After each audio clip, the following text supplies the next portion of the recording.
이 시간 주시는 하나님의 말씀은 잠언 16장 1절입니다. 마음의 경영은 사람에게 있어도 말의 응답은 여호와께로부터 나오느니라. 아멘. 경영의 귀재라고 칭송받는 사람이 서양에서는 피터 드러커라면 동양에는 경영의 신이라고 추앙받는 인물이 있습니다. 그는 이나모리 가주오입니다. 피터 드러커가 학자로서 경영을 이야기한다면 이나모리 가주오는 기업을 창업하고 운영하는 사람으로서 경영의 실제를 보여주었다고 할 수 있습니다. 이나모리 가주오가 창업한 교토 세라믹은 휴대폰을 비롯한 각종 전자제품에 들어가는 전자 부품을 만듭니다.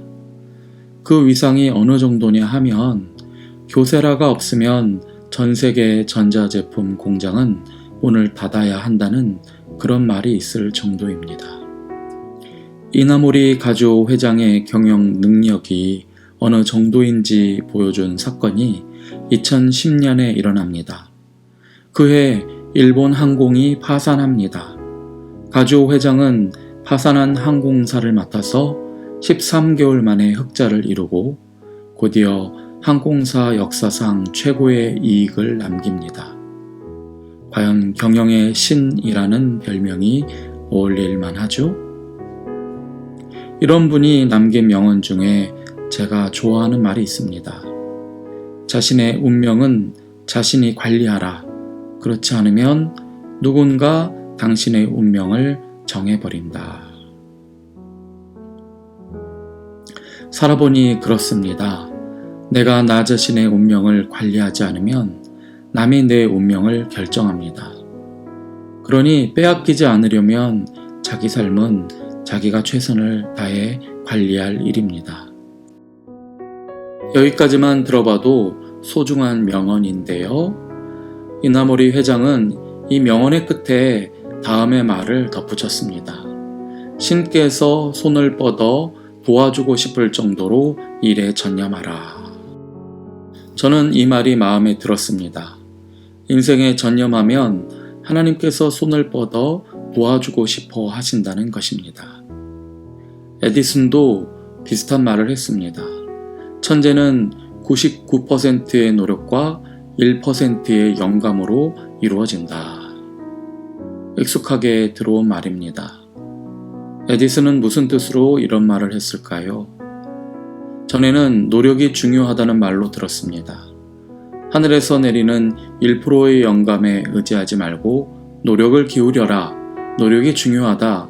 그렇게 생각했습니다. 지금은 그 생각에서 조금 더 나아갔습니다. 물론 사람은 노력해야 합니다. 자기 삶과 자기 분야에 최선을 다해야 합니다. 그런데 에디슨이 정말 하고 싶었던 말은 그것이 아닙니다. 에디슨은 그렇게 최선 다하는 사람에게는 어느 날 1%의 신적인 은혜가 더해줄 수 있다는 것을 말한 것입니다. 왜냐하면 그 자신이 그렇게 해서 위대한 인물이 되었기 때문입니다. 하늘에서 내려오는 이 1%의 은혜가 열심히 노력하는 보통 사람을 천재로 만듭니다. 하늘에서 내려오는 이 1%의 기적이 땀 흘리며 수고하는 평범한 사람들을 위대하게 만듭니다. 저는 오늘도 이 진리가 누군가에게 베푸시는 은혜를 기대합니다. 성경은 그렇지 않아도 경영이라는 말을 좋아합니다. 경영은 히브리어 원어로 마하샤바인데요. 계획이라는 뜻을 가지고 있습니다. 이 말이 성경에는 무려 52번이나 나옵니다. 그만큼 주님께서는 우리가 삶을 계획하고 경영하는 것을 좋아하십니다. 아무 계획 없이 인생을 대충 사는 사람은 성경적인 사람이 아닙니다. 하나님은 질서의 하나님이시거든요. 이름 없이 피었다 지는 들풀 하나라도 우리 눈에 볼 때는 대충 피었다 지는 것 같지만 철저히 주님의 경영하심 속에 꽃의 영광을 드러내고 또 사라지는 것입니다. 그러므로 하나님의 자녀는 자신의 가정과 삶의 터전과 인생을 경영해야 합니다. 그것이 주님 닮은 사람의 모습입니다. 그런데 오늘 본문에서 말씀하는 경영은 일반적으로 사용되었던 마하샤바 대신에 마라크라는 단어를 사용하고 있습니다. 이 단어는 성경에 딱 한 번 나오는데요. 그 뜻은 배열입니다. 예를 들어 수술을 앞둔 의사를 위해서 수술실에 들어가는 간호사는 각종 도구들을 배열합니다. 이것을 마라크라고 합니다. 저는 수술 도구에 대해서 아는 것이 없습니다. 메스나 핀셋, 수술 가위 정도, 그 정도만 알지요. 하지만 찾아보니 수술 가위만 해도 수십 가지더라고요. 그러니 얼마나 많은 수술 도구가 있어야 하겠습니까? 그 많은 도구를 수술 종류와 수술의 순서에 따라서 미리 준비하고 배열하는 것이 마라크입니다. 마라크 하는 수고가 없으면 의사가 아무리 사람을 살리는 능력을 가지고 있어도 비교적 쉽다는 맹장 수술 하나도 제대로 할 수 없습니다. 그래서 다른 성경을 보면 이 경영이라는 단어를 준비라고 번역한 성경도 있습니다. 마음의 준비는 사람에게 있어도 말의 응답은 하나님께로부터 나온다. 이러한 사실들을 생각해 볼 때 경영이란 무엇인지 우리가 조금 더 잘 알 수 있습니다. 경영이라는 것은 한마디로 마음의 준비입니다. 인생에서 일어날 수많은 일들을 마음에서 미리 준비하고 대비하는 것이 경영의 시작입니다. 그리고 그 경영의 과정은 마음에서 준비한 것을 실질적으로 대비하는 것입니다. 그리고 경영의 목적은 신께서 주신 인생의 사명을 향하여서 흔들리지 않고 나아가는 것입니다. 이 모든 것을 경영이라고 할 수 있습니다. 바닷가 마을에 태풍이 다가오고 있습니다. 매년 파도를 피해 높은 곳으로 도망쳤던 이 마을 사람들이 이번에는 도망치지 않겠다고 결심합니다. 그래서 파도가 넘칠 것을 대비하여 방파제를 단단히 준비했습니다. 이것이 경영입니다. 그들은 내 마을 내 집을 지켜내겠다는 결연한 마음의 준비로 경영을 시작했습니다. 그리고 방파제를 준비했고 다음과 같이 소리쳤습니다. 이제는 아무리 큰 태풍이 오더라도 우리 마을을 지켜내고야 말 거야. 그런데 여기서부터 성경의 말씀에 자세히 귀를 기울여야 합니다. 태풍에 대비하여 방파제를 준비하는 것은 사람이 해야만 하는 일이고 또 힘들더라도 할 수 있는 일이겠죠. 하지만 정작 태풍이 왔을 때 어떤 결과를 경험할 것인지는 사람에게 달린 일이 아닙니다. 그것은 하늘의 일입니다. 아무리 잘 준비해도 거대한 태풍이 바닷가 마을을 순식간에 앗아갈 수 있습니다. 인간은 우주라는 이 거대한 공간 속에 먼지만도 못한 존재이므로 이러한 사실을 인정해야 합니다. 마음의 준비도 할 수 있고 앞날을 대비할 수도 있습니다. 경영은 사람이 할 일이기 때문이지요. 그러나 그 결과는 하나님께 맡겨야 합니다.